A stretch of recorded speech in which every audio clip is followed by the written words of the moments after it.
So let's start with the next topic, that is transgenic animals. Animals को transgenic कब बोला जाता है?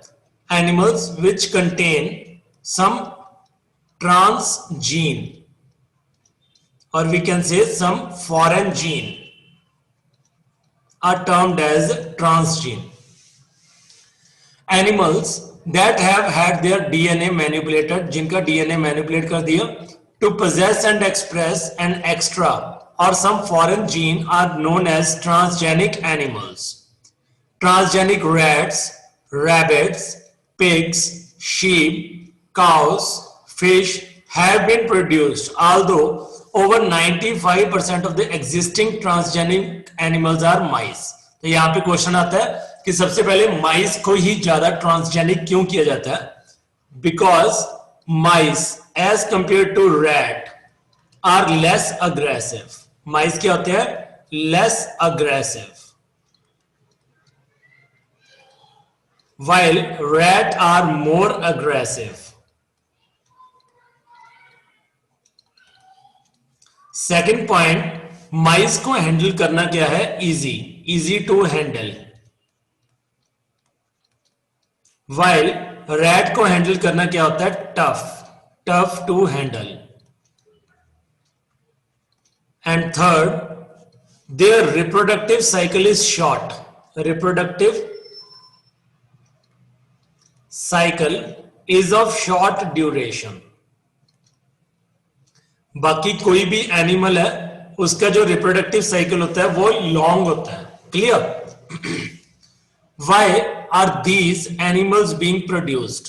अब क्वेश्चन अराइज होता है कि ये एनिमल्स हम प्रोड्यूस क्यों कर रहे हैं, या इनके प्रोड्यूस करने से हमें क्या बेनिफिट होगा. तो आइए इनका आंसर ढूंढते हैं. Let us try and explore some of the common reasons. First, normal physiology and development को स्टडी करने के लिए सिंपल सी लैंग्वेज में बोलते हैं to identify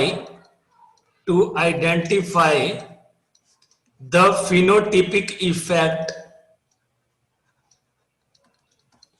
of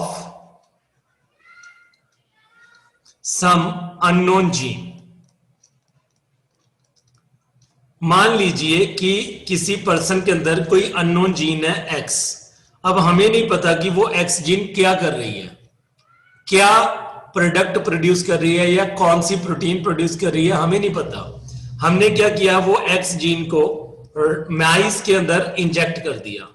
माइस के अंदर इंजेक्ट करने का मतलब क्या है कि माइस के अंदर उसको क्या कर दिया, इंसर्ट कर दिया. क्लियर? अब माइस के अंदर जाके उस एक्स जीन ने क्या किया, कोई ना कोई प्रोटीन बनानी शुरू कर दी. तो हमें पता चल गया कि वो एक्स जीन के कारण क्या हुआ, न्यू प्रोटीन बनी है. तो ये बेनिफिट होता है सबसे पहला. Transgenic animals can be specifically design to allow the study of how genes are regulated and how they affect the normal functions of the body and its development.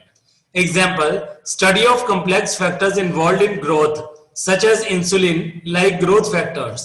तो कोई भी फैक्टर को स्टडी करने के लिए, कोई अननोन जीन को study करने के लिए हम क्या करते हैं, ट्रांसजेनिक एनिमल्स प्रोड्यूस करते हैं. जब एक्स जीन को इंसर्ट किया माइस के अंदर तो माइस क्या बन चुका था, ट्रांसजेनिक माइस बन चुका था. यानी कि उसकी जीन्स ऑल्टर हो चुकी हैं, उसके अंदर कोई फॉरेन जीन जा चुकी है. कौन सी फॉरेन जीन जा चुकी है? उसके अंदर एक्स जीन इंसर्ट हो चुकी है. Clear? By introducing genes from other species that alter the formation of this factor and studying the biological effect that result, information is obtained about the biological role of the factor in the body. अब ये new gene चली गई, अपना product produce कर रही है. मान लीजिए कि एक वाई नाम की जीन और इंसर्ट कर दी माइस के अंदर. अब वो वाई जीन के कारण इस प्रोटीन के ऊपर क्या असर हुआ, तो उसको स्टडी करने के लिए भी क्या कर सकते हैं, हम ट्रांसजेनिक एनिमल्स प्रोड्यूस कर सकते हैं. Study of disease. Many transgenic animals are designed to increase our understanding of how genes contribute to the development of a disease. कहता है कोई पर्टिकुलर टाइप की डिजीज और बीमारी होती है तो बीमारी भी होती तो किसी ना किसी जीन की ऑल्टरेशन के कारण ही है।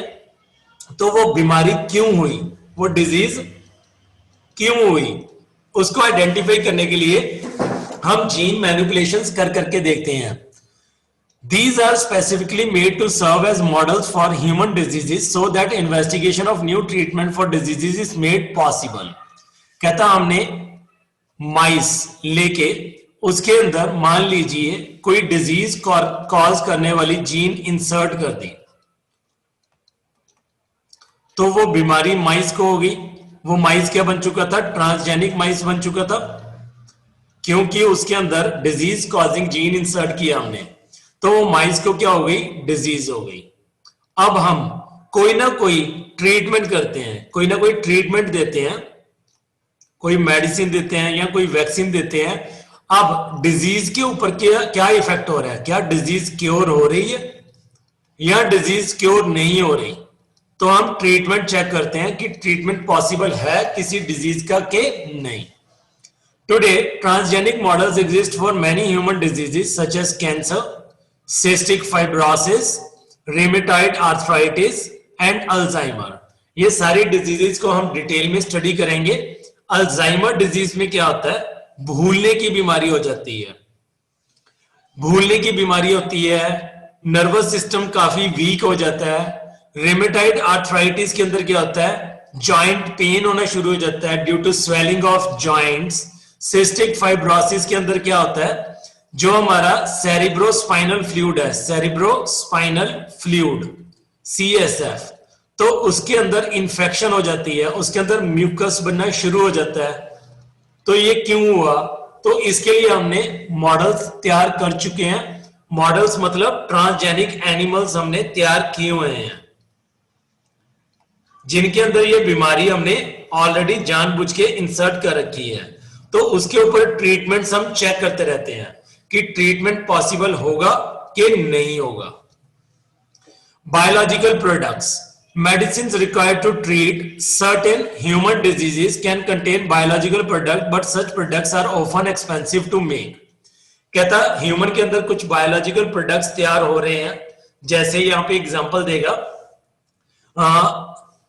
Alpha 1 antitrypsin. कहता ह्यूमन की एक प्रोटीन है alpha 1 antitrypsin which is used to treat emphysema. Emphysema को ट्रीट करने के लिए बन रही है।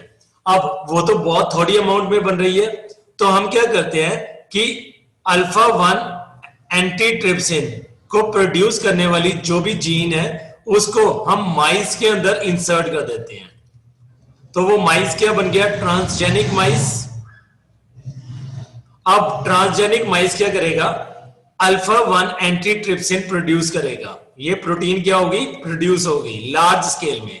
इस प्रोटीन को हम यूज कर सकते हैं to treat any sort of problem.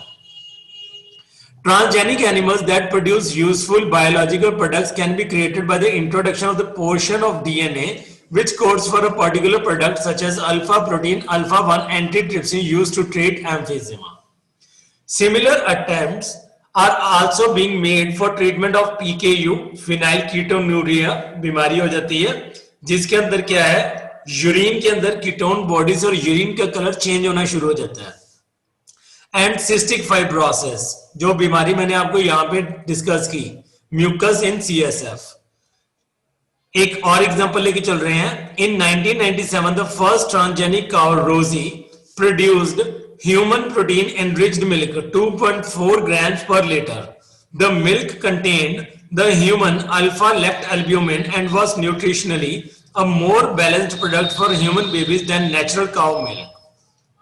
अब जो नेचुरल काउ है उसके अंदर बहुत कम अमाउंट में प्रोटीन थी जो इन्फेंट्स को चाहिए होती है, दूध पीते हुए बच्चों को चाहिए अपना इम्यून सिस्टम स्ट्रांग करने के लिए।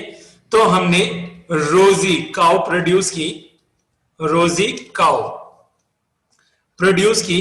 रोजी काउ कैसे प्रोड्यूस की कि नॉर्मल काउ के अंदर एक जीन इंसर्ट कर दी। कौन सी जीन, जो अल्फा लेक्ट एल्ब्यूमिन प्रोड्यूस करती है ह्यूमंस के अंदर। तो अल्फा लेक्ट एल्ब्यूमिन प्रोड्यूस करने वाली प्रोटीन की जो जीन थी उसको एक्सट्रैक्ट करके हमने इंसर्ट कर दिया काउ के अंदर, तो वो काउ क्या होगी, अब मॉडिफाई होगी, ट्रांसजेनिक काउ बन गई। उसका नाम हमने क्या रख दिया, रोजी काउ। तो रोजी काउ ने अल्फा लैक्टोएल्ब्यूमिन प्रोड्यूस करना शुरू कर दिया, जो इन्फेंट्स को चाहिए होता है टू डेवलप इम्यूनिटी। क्लियर? तो इसके लिए हम क्या करते हैं, ट्रांसजेनिक एनिमल्स प्रोड्यूस करते हैं। Next, vaccine safety.